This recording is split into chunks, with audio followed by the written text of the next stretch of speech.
Hello Capricorn, welcome to this reading. We're going to be taking a look at the current energy for the sign of Capricorn for the week of October 3rd.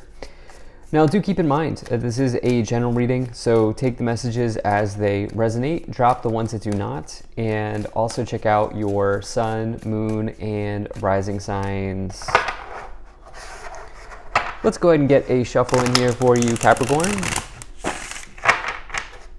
Now I'm using the Tarot Muka, the Ethereal Visions Tarot, as well as the Angels and Ancestors Oracle deck. There are links to all of these decks in the description below if you'd like to pick them up for yourself. So I hope you're doing well. Hope things are going good for you. All right. Make sure we're all set up here and in view. Cool. Go ahead and put this over here, and then we'll take 1, 2, 3 of these oracle cards. All right. Energy on the bottom. You have the Justice card. So this is the energy of Libra. We are in Libra season here now, right in the thick of Libra season. And, you know, some of you could be quite literally dealing with a Libra, but I also think that this is just speaking to the energy that's coming forward. Simply from a tarot perspective, the Justice card says that if you're taking the right actions, you're getting a really nice outcome. This is a very positive card if you're doing the things you know you need to be doing.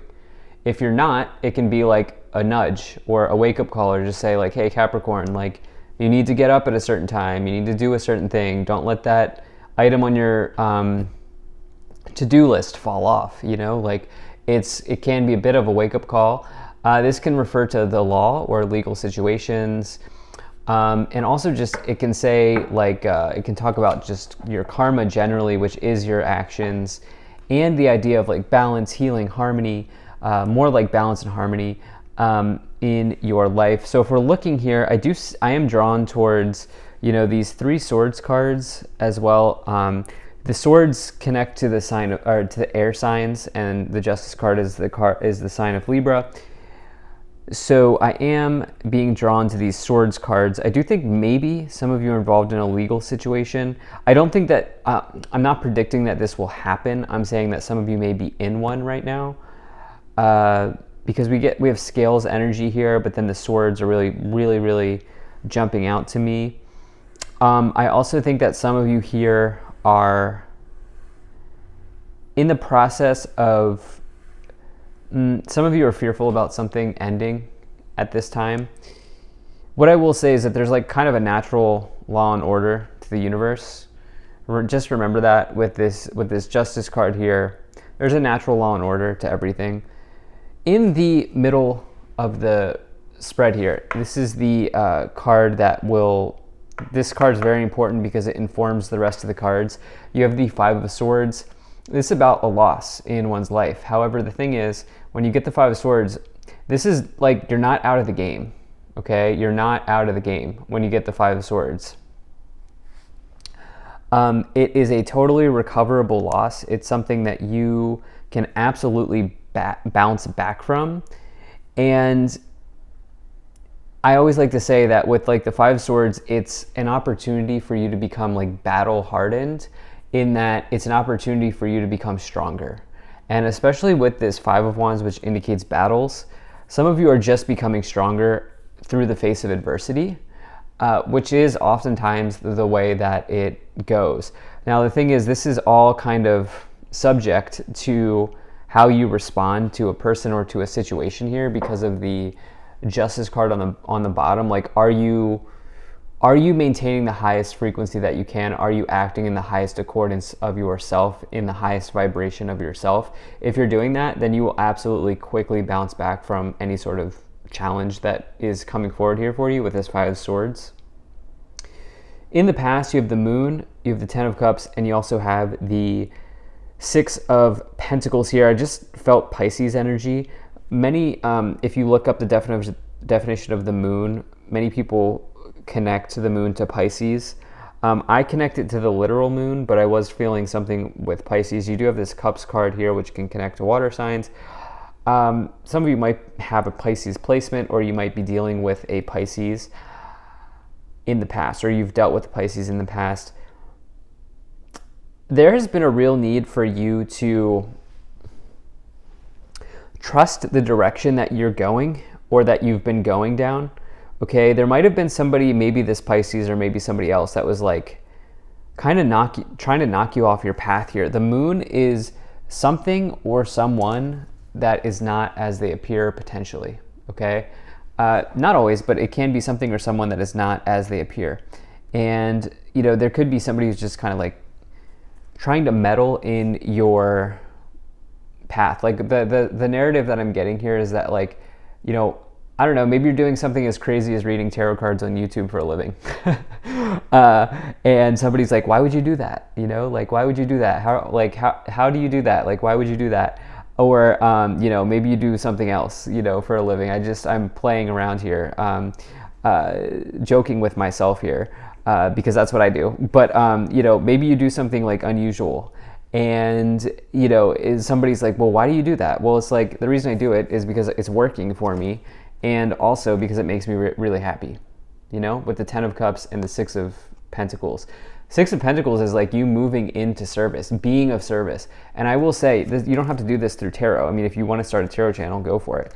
But what I am saying is the 6 of Pentacles is like, there are so many ways to be in service right now. You don't have to do it through tarot. You can be in service through, like, you could be an extremely skilled video editor and make a video editing company. You're being in service, right? There are YouTubers who need video editors, you know? That is a way of being in service. You're supporting others. And so you might be doing something like that. Like, you might have started something that makes you very happy here. And some people are like, whoa, like, why are you doing this? You know, you had a job. Like, I brought that example up because, like, I was a web developer, right? And I had, like, a air quotes prestigious job as a web developer, and it wasn't really prestigious at all. Just people thought it was. And I'm doing something now that I feel much happier about, but I do get a lot of, like, question marks, like, why did you leave? Like, why did you do that? And I feel like, I'm not trying to talk about myself, but I'm bringing this up because I think some of you may resonate with that in whatever direction you're going down. In the current situation, you have the 7 of Wands, you have the 5 of Swords, and you also have the 9 of Swords. So the 7 of Wands here, you know, this is somebody who's standing their ground. Again, you have this next to the moon. And I feel like for some of you, you're just like, well, this is the line I'm drawing in the sand here. This is the stand I'm taking.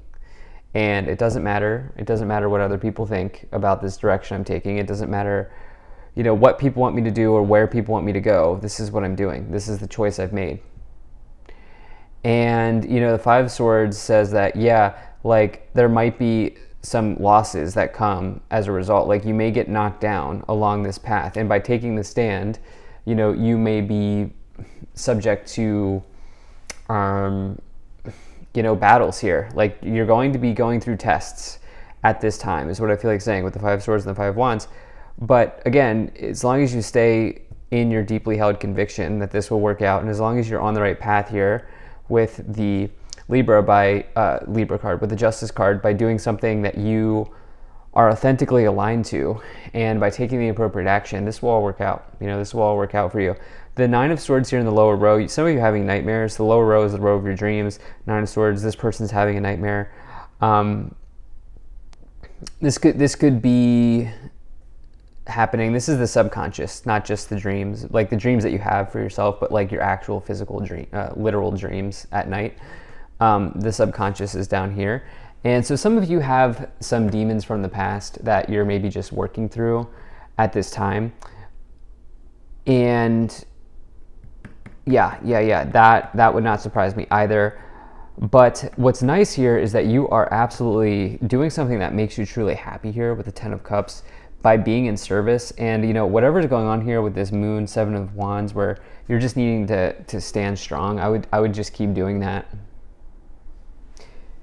In the future, you have the Chariot, the 2 of Swords, and you have the 5 of Wands here. So you do have this Five of Wands, Five of Swords combination here, and look, you have it diagonal with that Moon card, which I said something suspect or something just off here. There is this diagonal here. This feels very important to me. Okay, and diagonals in this spread are directions that you're headed. These seem like the three most important cards. To me, this is a test that's coming in from somebody that you feel a little bit shifty or shady about. And like shady, like somebody's just like, yeah, I don't need to break that down. I think some of you know exactly probably who is in your mind as you're thinking about this. The Two of Swords is like, get some clarity on your direction, okay? Because the Two of Swords can bring about communication errors. I will say, like, listen, we have 6 planets in retrograde right now, not just Mercury. And, you know, towards the end of October, we're getting a Mars retrograde in Gemini, which is a sign associated with communication. So I would be very careful about, since this is showing up in the future position, I would just be, for the rest of the year, it's actually, Mars in Gemini is going to be there for some time, for like 6 months or 7 months or so. So it's going to be, I would say, between now and the end of the year. I know it's not going to be totally possible to do this, but like really be conscious of your communication, right? Like I know you're not going to be able to be like, oh, like let me think about everything, you know, but like if you can have, how am I trying to communicate this?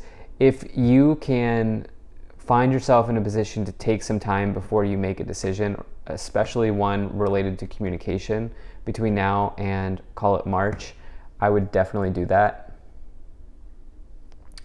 The thing is, you do have the Chariot. You can, here above, you can see this working out. Like in your mind, you can, this upper row is the row of your thoughts. You can see this in your mind working out. Like whatever test you're being given here, like you can absolutely see light at the end of the tunnel with the Chariot showing up. So let's go ahead and let's take a look at these Oracle cards.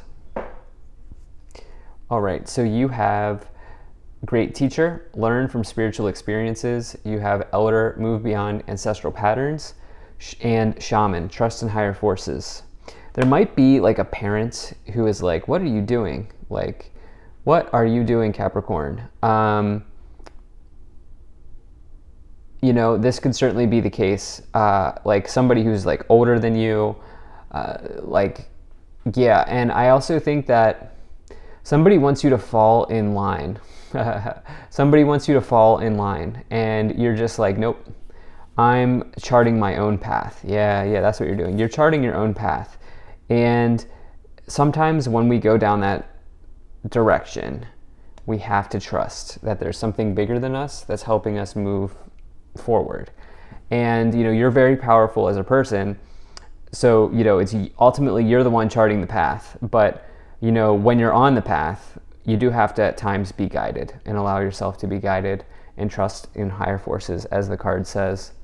Let's go ahead and start to clarify this reading now. If you are enjoying this video so far, please do hit the subscribe button, and I really do appreciate you being here. Thank you for spending your time with me. So you have the Seven of Cups, you have the Four of Wands, and you have the Five of Swords again. So I said this Five of Swords card, super important for you, okay? Five of Swords twice showing up here. Don't let anybody mess with your peace here, okay? What is that phrase? It doesn't matter what it is. It's not gonna come into my mind, but don't let anyone play with your peace, okay? Mess with your peace, interrupt your peace. And yeah, I'm really feeling that because of this Four of Wands, which Four of Wands, Ten of Cups is a really nice combination of like stability. Like you've got it. Like you've got something nice here. You've got something working, you're achieving, you're crushing it, you're doing well. Don't let anyone play with that, because who cares what they think or what they think that you should be doing? Okay, that's somebody else's expectation. Okay, you have your own path to chart. Okay, you're charting your own path here. You have the Seven of Cups, which is about choices and confusion. Somebody's just maybe confused about you, but whatever, that's their problem, okay? That's their problem. I know it's easier said than done, but that's their problem. You have the Four of Pentacles, you have the Ten of Swords, and you have the Lovers. There's that Gemini card, okay? So the Lovers card is the card of Gemini. I was talking about this Mars in Gemini. I've been talking about it in these readings. I'm going to probably be talking about it the entire month of October. It's something I've had circled on my calendar for quite some time, since the beginning of the year. And I just, there's a lot of activity here astrologically to close out 2022 that is very interesting. And so, especially with the Gemini frequency, and so I would just, if you know your like your time of birth and you have your natal chart, I would look at where Mars is in your house, what house Mars is transiting for you. I would look at what house your natal Mars is in. I would look at some of the other planets in retrograde and where they fall for you, especially like I'm thinking Venus as well. I don't think we're in a Venus retrograde. We might be. Let me double check here, or there might be one coming. No, there might be one coming. I'm not sure, but we have a Venus transit coming up here soon. But anyway, yeah, this is just something that I am feeling guided to say. You have this Ten of Swords ending, Four of Pentacles. There's something that you are stable in, but you maybe are fearful of it ending. You have the Five of Cups, you have the Chariot, and you also have the Six of Swords. So you have the Chariot twice here, and the Six of Swords is this feeling of being guided as you transition into a new place. Trust in higher forces, be guided. The Chariot, again, you can see light at the end of the tunnel. You can see the situation resolving. You can see the conflict resolving. On the bottom of the deck, you have the Four of Swords here, rest, recovery, but 4 is a number of stability. There is something that you are stable in, that you have structure in, and you need to remind yourself of that. Thank you so much for being here. If you enjoyed this, hit that like button, subscribe. Really appreciate you. I'll see you in the next reading.